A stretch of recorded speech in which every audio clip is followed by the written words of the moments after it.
Hey, good morning guys. Aaron Kubitz, personal trainer here at Functional Aesthetics EC. So if you've been listening to any of my videos for any length of time, you know that I'm a proponent of a balanced fitness routine. So rather than specializing in a particular area, that you should be more of a hybrid athlete or do a lot of different things. You can specialize in one thing, but I think even if you are a specialist, that you should have the basic elements of a solid, well-rounded fitness regimen included in your exercise routine.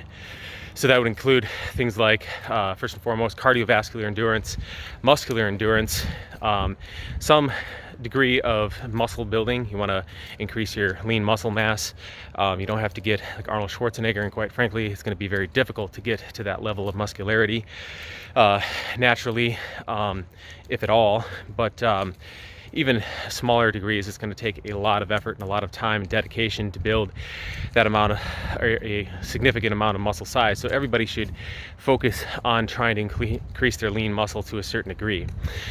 After that, you also want to focus on just getting stronger, and one of the best places to start with that is just the ability to handle your own body weight. So, whether that's push-ups, pull-ups, handstands, crawling, pulling yourself, up a rope, any sort of thing that requires you to use your own body weight. You can do pistol squats, running, you're using your legs to support your body weight, all those kind of things, jumping. Those are all good things that you want to be doing for strength. And then if you want to focus on getting stronger, obviously you can go to the gym, do deadlifts, squats, bench presses, shoulder presses, lift stones, carry logs, sandbags, things like that. They're all going to help you get stronger.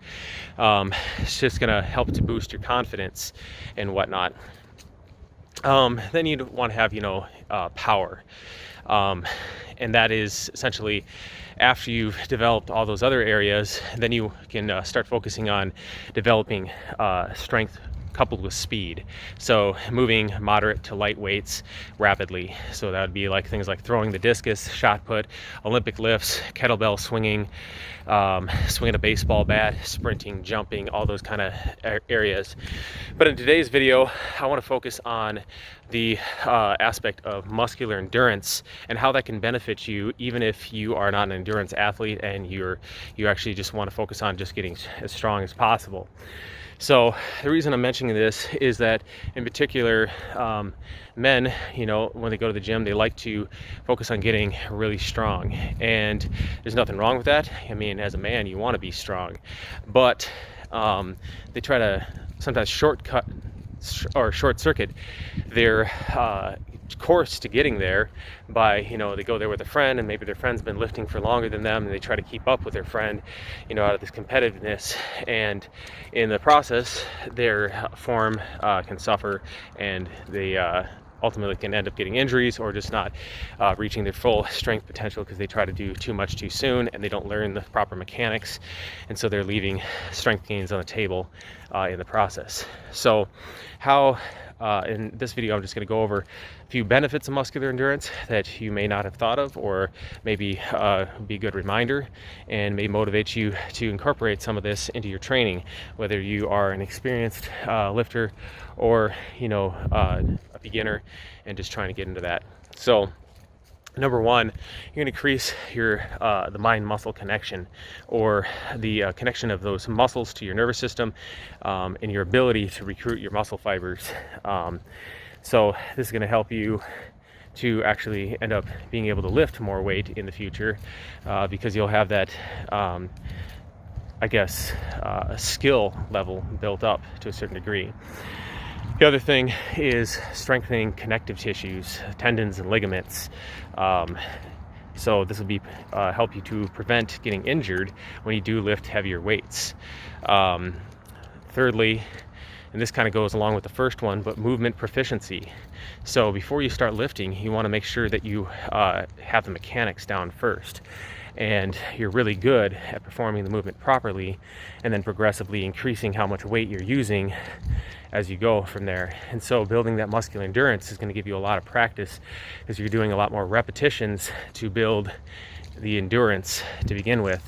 So it's going to help you to develop that movement proficiency, so that when you do actually start lifting really heavy weights, you're going to have your form spot on, and it's going to allow you to exert the most amount of force possible in the most efficient manner possible, making you the strongest athlete that you can be.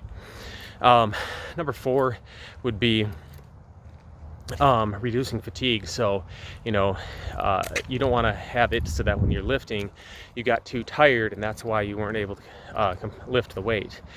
You wanted to be because maybe you had extra energy in the tank, but the weight was just too heavy for you to move, and that's why you were not able to lift it. So building that base of endurance first is going to make it so that the limiting factor is your strength, and not getting fatigued in the process. You know, if all you're doing is lifting just heavy weights, now granted you don't need to build super levels of muscular endurance, because there are different metabolic pathways involved here. So carbohydrates and the ATP system are going to be primary factors when you're focusing on maximal strength. So you don't need to be lifting super long. And so some people might say, well, why do I need to build the endurance? Well, you want to make sure that you're reserving as much of those carbohydrates and ATP as possible for exerting maximal force. And so your warm-up sets are using primarily fat for fuel instead of the carbohydrates that you need to do those maximal sets. You're not burning out prematurely. So that's how that would help. And then going to I guess the last one would be more efficient fat burning. So while you don't want to strictly just do endurance and cardio type stuff, if you're trying to lose fat, because if you do that, you're also going to tend to burn muscle as well. So you want to definitely be lifting heavy weights to make sure that your body has a reason to maintain that. But you know, endurance training tends to primarily use, especially the more conditioned you become, primarily uses fat for fuel. So if you are trying to become leaner,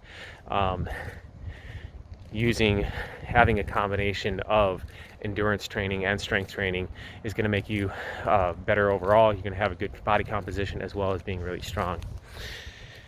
All right, guys, that's all I have to say for today on the subject of muscular endurance. Let me know what you think in the comments below. Do you agree? Do you disagree? What kind of training do you prefer to do, and why? Let me know in the comments below. See y'all next time for more health and fitness related information. Thanks, guys.